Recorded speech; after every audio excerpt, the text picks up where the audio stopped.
Ito mga katribya po yung libreng alaga o spray itong buwan ng nakaraan.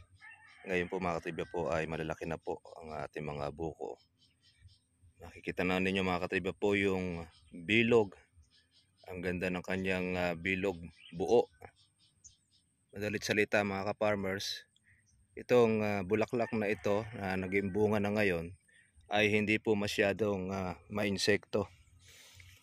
Ayan, ay dulot po yan mga ka-farmers po noong ating paglalagay ng abono itong mga nakakaraang buwan.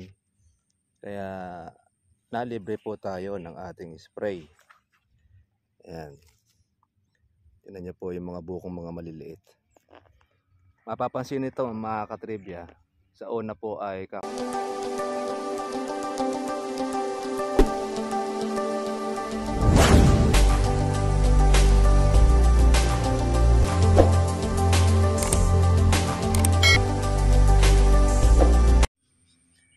ito mga katribya po yung libreng alaga o spray itong buwan ng nakaraan.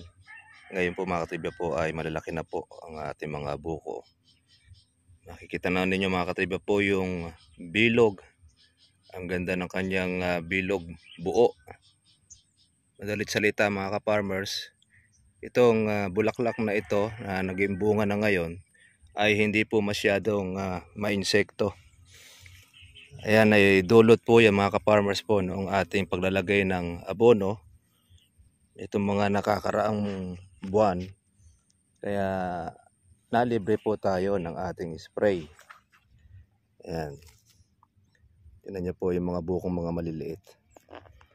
Mapapansin nito mga katribya, sa una po ay kakaunti pero pagkahabang yan ay lumalaki ay marami din siya. Pero siyempre ang advantage ng mga ka-farmers po noong nag-i-spray ay wala po yung mga sirang ganyan. Tayo ng mga ka-farmers, ito una best na hindi po natin to in-spray ng ating insecticide. Pero ang kinalabasan naman ay marami po siyang buo. Sa madalit salita, hindi pa po ma-insekto. Ito pong alaga pong August tsaka po ng September. Pero yung iba po natin mga ka-farmers, mula sa Agosto, umpisan pagbubulaklak, nag-start na po sila ng pag-i-spray. Pero niya po tayong nakausap, nakakawalong pasok na siya ng pag-i-spray sa kanyang kalamansian. Madalit salita, malaki na rin po ang kanyang inubos o ginastos para po yung mga bunga at mga buko na size ng gamais na ganito ay mabuo. Kaya tayo mga katribya, unabis din tayong hindi po nag-spray ng ating kalamansi, pero ang mga bunga naman ay mga buo din. Ayan. Alam niyo po kung bakit? Kasi yung ating organic fertilizer ang ating pong ginamit. Hindi po palatawag po ng mga insekto. Yun po kasing abono natin ginagamit, lalo na po yung mga puti o etc. na mayroong sangkapuan ng mga synthetic, palatawag po ng insekto yan. Kaya pag nagbulaklak, mauubli kang ikaw ay mag-spray. Pero tayo mga katribya, kung po tinesting natin na hindi tayo mag-spray itong buwan po ng August at September, ito, ang dami pong bungang buo na palakihin natin para po sa ating November tsaka pang December.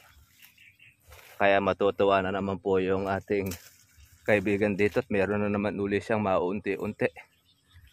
Huwag siyang magpapakasiguro mga katribya. At pagka natsempuhan siya at nahuli,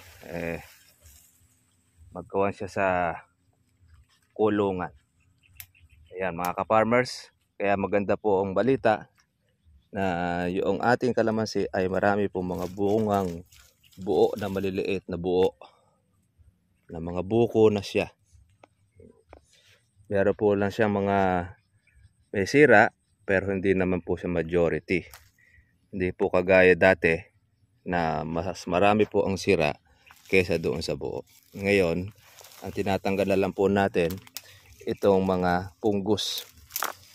Ang pungus, yan ay sumasalakay kapag ka po panahon po ng tag-araw, tag-ulan, yan, yung mga mapuputi na ito, yan, tinutuyo niya po ang sanga, yan, hanggang siya ay mapatay na lahat. Ganyan ang punggos. Kaya unti-unti niya siyang nalalanta. Ngayon, pag halimbawa mga ka-farmers, mayroong bunga ang inyong kalamansi at tinamaan po ng punggos, ay kunin nyo na para hindi po siya masayang, mapakinabangan nyo pa at mapitas.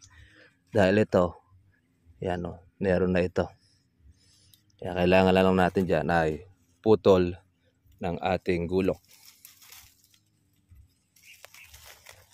Yan, mga buko na mga ka-farmers po, yung ating mga bulaklak. Yan, nakakatawa naman dahil maganda naman po yung kanyang pagkabilog. At kukunti po yung ating nakikita pong sira dito po sa ating kalamansi. Yan. Bumigay na po yung sanga natin. Yeah, kaya ibaba naman niya. Kaya maganda naman po mga ka-farmers po yung mga buko, mga bilog. Yan. Oh, meron tayo nakitang isang malaking baging. Oh, tingnan niyo. Tingnan niyo po mga ka-farmers po kung gaano po kabuhaghag po yung lupa natin. Tsaka po yung mga tayo po ng mga bulate. Kaya diyan makikita ninyo ang lupa kung siya ay acidic o hindi.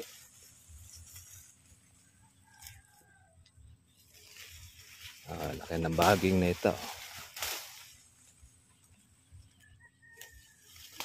At kung hindi natin ito mga katriba alisin, ako, babalagan lahat itong ating kalamansi. Storbo yan.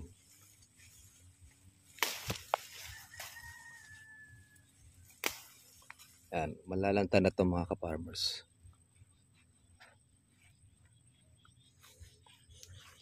Ganda po ng pagkapatay mga katriba po ng ating damo. Palas na palas. Asin po yung ating nilagay dito. Tsaka po yung ating ginagamit na insecticide, herbicide.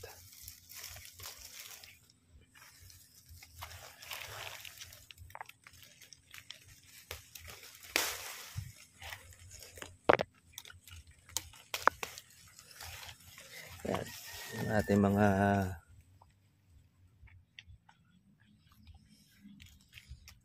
ibig-ibig ng mabawli yung ating sanga dahil sa bunga. Minsan mga ka-farmers minsan hindi natin sinasadya naiispatan natin po yung may mga bunga kaya tuloy yung magnanakaw nawiwili ang mga impakto. Yan po mga ka-farmers, nabawasan na po nila ito kung tutuusin. Kaya halos inuulit-ulit nila ang kanilang mga milagrong ginagawa.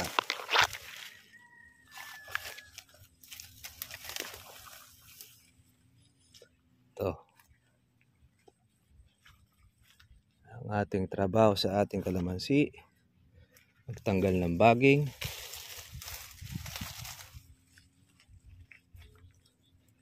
pagmasdan po yung mga bunga at pagmasdan din yung mga nawawala. Nga lang minsan talagang malungkot dahil pag nakita mo makapal, tapos isang beses makikita mo wala na. Ayan yung mga buko natin.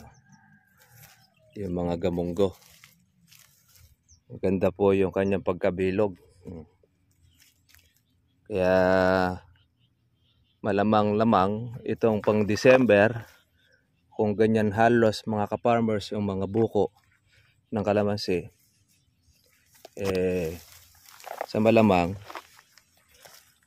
pwedeng bumaba, pwede rin naman siyang tumaas. Depende po yan sa dating ng kalamansi. Kaya po mababa, siyempre marami po ang dating. Pagka naman po mataas, sabihin, marami pong mga nangasira. Yan po yung ating palatandaan sa product na kalamansi. Masaklap nga lang mga ka-farmers, kukunti na nga lang po, halimbawa mura, napapot na mura ang kalamansi mo, na tiyempo naman na pinipitik naman ang bunga mo, yun ang masaklap. Yung inaasahan mo, hindi mo na maasahan, na harvest na ng mga Damocles.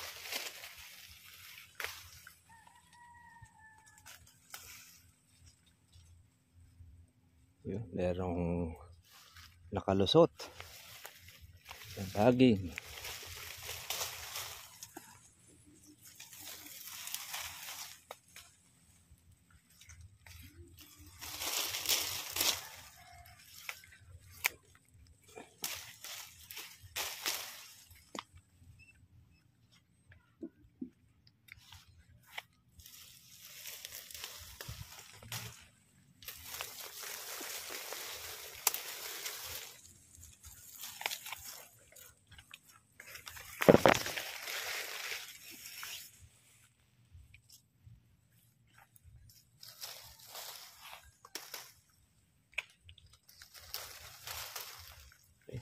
Natin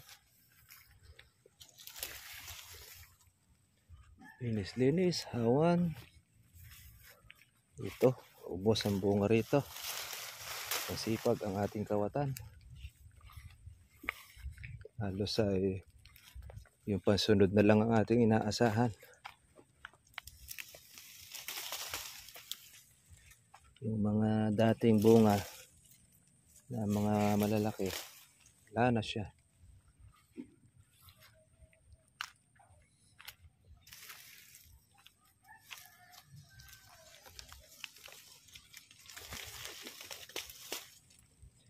Sa mga ka-farmers po natin, nag-aabang po ng presyo ng ating kalamansi. Baka doon po sa inyong lugar ay sobrang baba ang kuha sa inyo. Dito ang kuhanan po ay nasa 450. Pagka malalaki, maganda, hanggang 500 ay nakakakuha ang ahente. Ahente po yon. Pero pagka kung ikaw ay direkta sa buyer, wala nang tubo ang ahente, nakukuha pa naman nila mga ka-farmers na 500 ang presyo ng kalamansi. Kaya hindi pa naman po siya ganung bagsak na bagsak kalamansi natin. September po kasi ngayon mga ka-farmers, talagang yun naman po talaga ang ating inaasahan na hindi na po ganun talagang tataas siya. Baka pag tuminag na po ang kalamansi, by October na. Kaya ngayon, okay lang din siya. Sacrifice po natin ang bunga. Importante po ay mapitas para siya ay mapalitan uli ng panibagong bulaklak. Saka po ng bunga ng ating kalamansi. Meron tayong maihabol sa ating November at pang December. Yung ibubulaklak ngayon mga ka-farmers, pangkuha na po yan, December tsaka po January, yung bagong bulaklak. Kaya magsasabog ka ngayon ng abono mga ka-farmers, eh pang January na yan. Itong mga buko na ito pang December, meron tayong pang December. Meron tayong pang pitasin din. Meron din tayong pang October. Kaya lang itong ating pong mga pitasin na ngayon, hindi na aabot ito sa October. Iba dyan, magkakaroon na po siya ng silay o yung tinatawag nating reject o dilaw. Pero pagka maliliit pa siya, aabot pa. Kaya lang sa tansya natin, hindi siya aabot dahil inuunahan na tayo ng kawatan.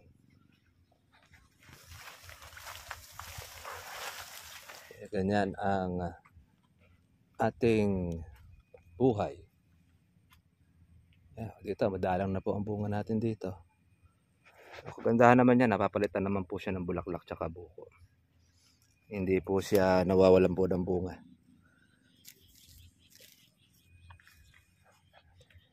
Sige mga ka-farmers, ano lang po, at monitor lang po tayo muli dito po sa ating pong inaalagang kalamansi na bunga po ng ating organic. Wala pong marami pong sira. Yung mga bulaklak at mga buko na ngayon ay may mga bunga na. At siyempre, yung ating mga fungus, kailangan agarin po natin para hindi po siya mahawa. At kung mayroong halimbawa mga ka-farmers na in-spray na anti-pampungus, tandaan po natin, hindi po siya totally nawawala. At hindi rin naman po ganun din nako-control. Dahil yun nga lang, pero kung kayo po ay gusto niyo pong gumastos po ng malaking gastos at meron kayong mga pera, okay lang, di naman kayo namin kayo pipigilan. Pero kami, ito ang ating pong ginagawa, putol, alis, tapon, sunugin. Yun po ang ginagawang paraan para ay maapula po natin ang mga punggos. Tsaka siyempre, yung ginagamit natin ay yung pong ating organic fertilizer. Dami po mga tayo po ng bulate. Yan. Yan po ang mga pataba po natin na natural. Sige mga farmers, God bless po sa inyo lahat. Kita na po tayo po bukas. Bye bye.